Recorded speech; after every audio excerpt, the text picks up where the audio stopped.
اليوم أعلنوا عن الدستور السوري الجديد، والله يوفقهم. يعني ممكن تم الانتهاء في سوريا من الفصل الأكثر ألم، الأكثر وجع، بس الفصل القادم اللي هو النهضة بسوريا ممكن يكون هو الأكثر صعوبة، خصوصا مع حقد كثير من الناس على سوريا، من داعمين النظام السابق مثل إيران، من الصهاينة، من لوبي الثورات المضادة. فالله يعين ويوفق سوريا ويحميها. في مادة في الدستور تعرف اللي طالع تقول الله الدنيا كيف تدور، المادة 49.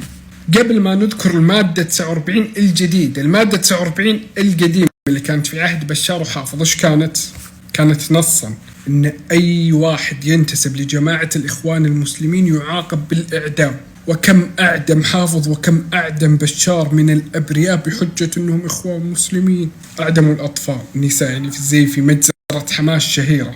اعدموا كل من يخالفهم بحجة ان هذا اخوان مسلمين لازم يتم اعدامه. يعني تخيل احدى القصص، حافظ الاسد ابو بشار اعتقل واحد واتهم انه اخوان مسلمين وهو مسيحي وما يركعها، مسيحي، اعدمه بتهمة انه اخوان مسلمين. فصارت هذه التهمة في عهد سوريا تهمة من لا تهمة له، يتم التخوين، يتم اي احد يخالف بشار، اي احد ينتقد القمع اللي كان يقمع فيه بشار يتهم بالاخوان المسلمين ويتم اعدامه. حذفت هذه المادة من الدستور القديم. الدستور الجديد شو يقول؟ المادة 49، المادة 49 في الدستور الجديد أي أحد يتعاطف مع بشار الأسد، يمدح بشار الأسد أو يمدح العهد هذا بشار وعهد حافظ، يمدح رموز النظام، يمدح الجرائم اللي صارت، يعاقب بالنظام. شفت الدنيا كيف تدور. بالمناسبة بشار الأسد ترى ما كان راح ياخذ الملك أو الحكم في سوريا، كان مخطط أنه يكون لواحد ثاني اللي هو أخوه ماهر، لكن صارت ظروف غريبة كذا فأخذها بشار الأسد. يعني هذا تشبه قصة نعرفها ولا شيء. المهم مشاهد في الموضوع، قارن في الوضع في السعودية الآن بالوضع في سوريا من أيام حافظ. أي أحد ينتقد الرؤية، أي أحد يقول رأيه، أي أحد يعبر عن فشل الرؤية الاقتصادي والفشل اللي قاعد نشوفه كلنا، شو يقول له؟ لا أنت إخواني، أنت تسعى لزعزعة بناء الوطن، الإخوان المسلم. إيش دخل؟ واحد تحصله يعني الله يغفر له يغفر له ما مقصر في كل أمور الدينية، بس متخصص مثلا في مجال الاقتصاد وفلته، وانتقد الرؤية في موضوع الاقتصاد انتقاد علمي بحت. قولوا له أنت إخوان مسلمين، إيش دخل يا جماعة؟ أنا قاعد أنتقد علميا اقتصاديا. صارت التهمة هذه عندنا الحين. أي أحد ينتقد الانحطاط الأخلاقي، أنت إخوان مسلمين. أي أحد يدافع عن أهلنا في غزة، يدافع عن المسجد الأقصى، يهاجم الصهاينة، أنت إخواني. صارت التهمة هذه تتردد بكثرة، نفس بالضبط زي ما كان في سوريا. يعني كأن تفتح الكتاب في سوريا وأقرأ ايش قاعد يصير وأسقط على واقعنا. على سبيل المثال لو انتقدت شراء صندوق الاستثمارات السعودي للعبة البوكيمون ب3.4 مليار دولار، وعليك الحسبة بالريال 14-15 مليار ريال سعودي، المليار 1000 مليون، وعليك الحسبة أنت. لو انتقدت هذه العملية وقلت إيش الهبد هذا، في أشياء كثير أولوية، لو انتقدت هذا الشيء يقولون أنت إخوان مسلمين، كيف تنتقد شراء لعبة البوكيمون؟ طيب تقول لهم سلمنا جدلا إن الإخوان المسلمين تهموا ويجب محاسبة، سلمنا جدلا، عندهم أصول في التفكير، عندهم فكرهم الخاص. هل بمجرد انتقاد الفشل اللي قاعد يصير تصير إخوان مسلمين؟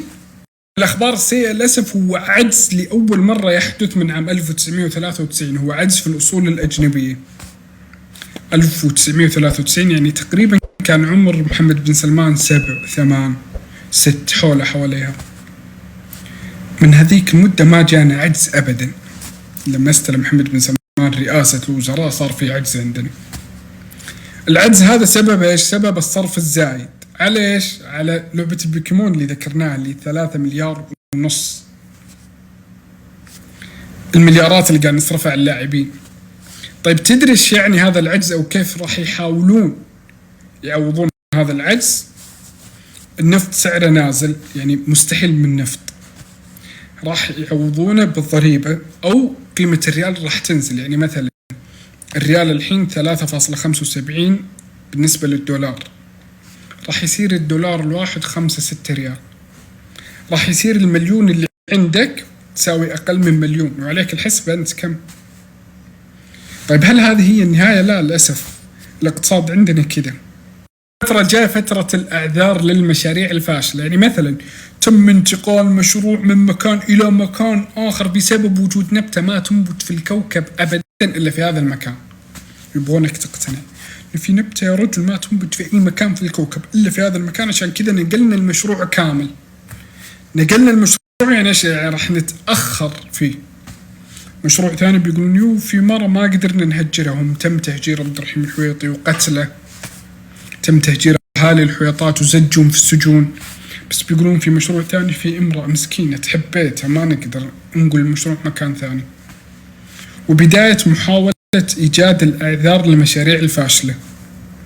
عشان كذا فعلا هو ممكن الدولة قاعدة تستشعر أيضا خروج كثير من التجار السعوديين برا السعودية، يتاجرون برا السعودية. ممكن تحصل عايش في أي مكان في الكوكب، بس تجارته زمان كانت في السعودية الآن بدأ يطلعها. طبعا غير المتقاعدين اللي عايشين برا السعودية، طبعا غير وعد ترامب باستثمار $1 تريليون في أمريكا خلال 4 سنوات.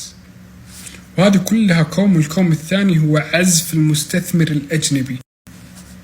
تدري ليش المستثمر الأجنبي ما قاعد يجي؟ لأنه ما في احترام للقانون. هو قاعد يشوف يقول في تجار في الداخل في يوم وليلة تم اعتقالهم واخذ كل أموالهم ونهبها بدون أي قانون. في آلاف وعشرات الآلاف المعتقلين بدون أي قانون. ليش أخاطر أنا وأستثمر؟ غير الانهيار الاقتصادي حتى انهيار قانوني. المحصل أنك لو انتقدت الانهيار اللي قاعد يصير راح تتهم أنك إخوان مسلمين تسعى لزعزعة بناء الوطن، للأسف الشديد يعني. وللأسف الشديد أيضا اللي راح يدفع التكلفة هم الشعب والمواطنين. هذول المليارات اللي قاعد يصرفونها معهم زيها مليارات في حساباتهم الخاصة، بس المواطن معه راتب لنهاية الشهر ينتظر ينزل عشان يشتري لأهله، يشتري لعياله، يسدد التزاماته. هو اللي راح يدفع التكلفة للأسف. كان الله في عون الناس.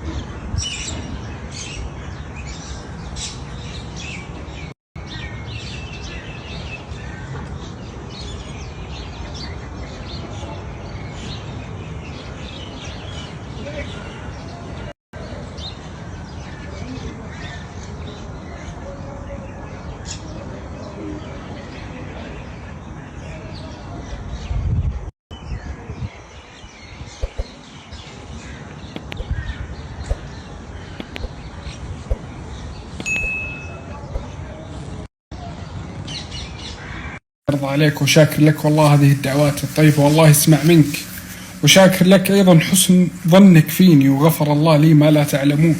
يعني هذه رسالة ورسالة أخرى، دعوة تعرف اللي زي المرهم على القلب، فالله يجزاكم الخير.